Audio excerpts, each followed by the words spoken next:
to Joseph Henry, and he is the pioneer of electromagnetism. Some biography.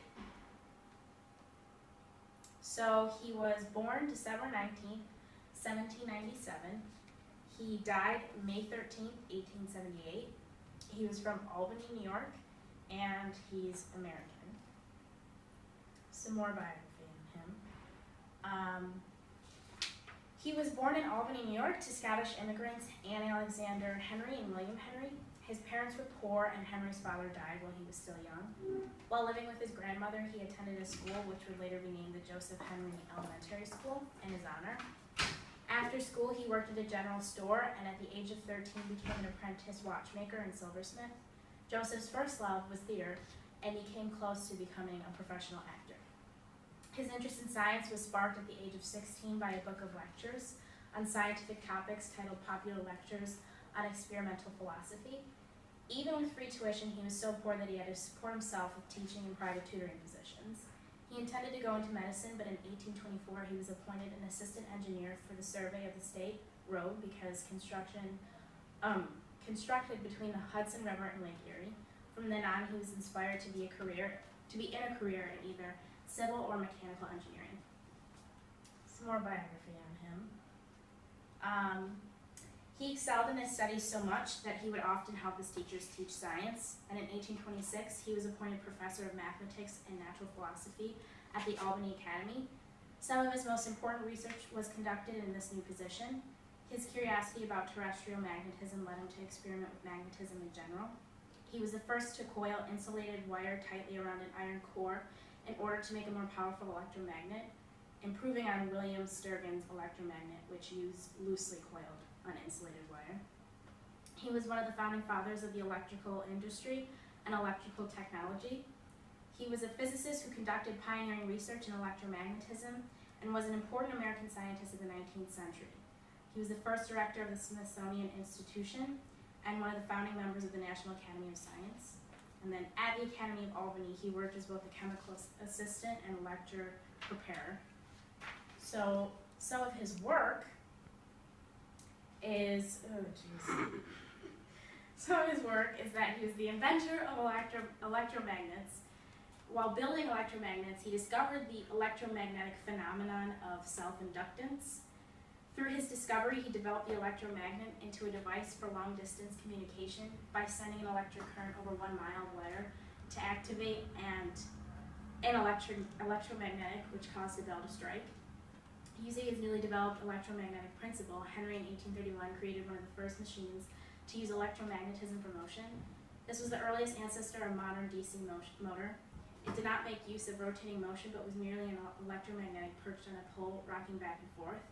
The rocking motion was caused by one of the two leads on both ends of the magnet rocker touching one of the two battery cells, causing a polarity change and rocking the opposite direction until the other two leads hit the other battery.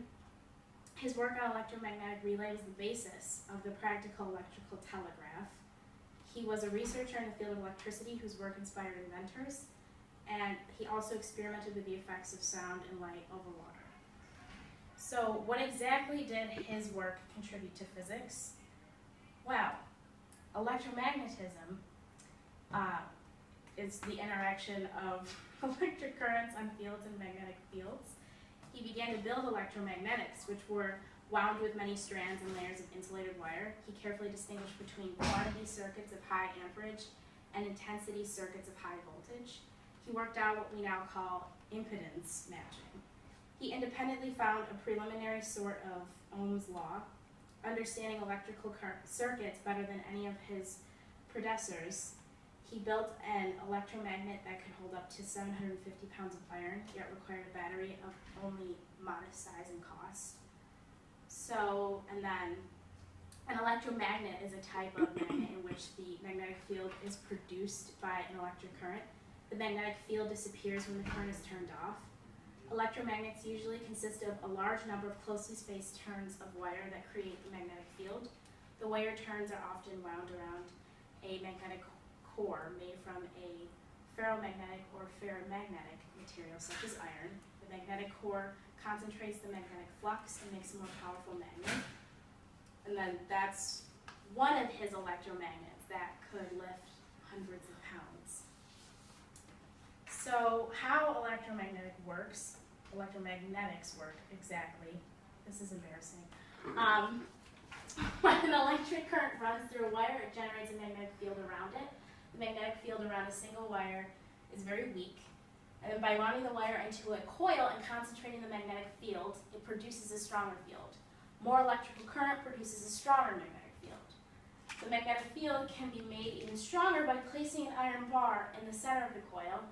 This has a big effect on the electromagnetics power. And then you can try it yourself, but who's going to do that?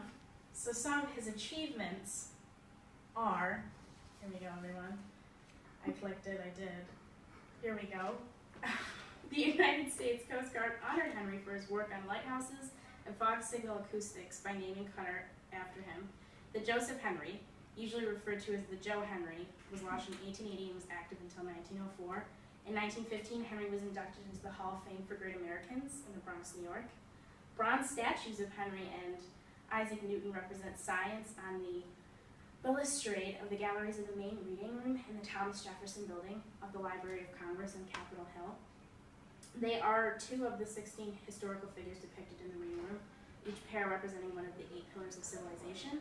At Princeton, the Joseph Henry Laboratories and the Joseph Henry House are named after him. And then after the Albany Academy moved out of its downtown building, its old building in the academic park was renamed Joseph Henry Memorial, with a statue of him out in the front. It's right there at the bottom. If you are able to see that, it might be cut off. I have a very nice video here. Bear with me.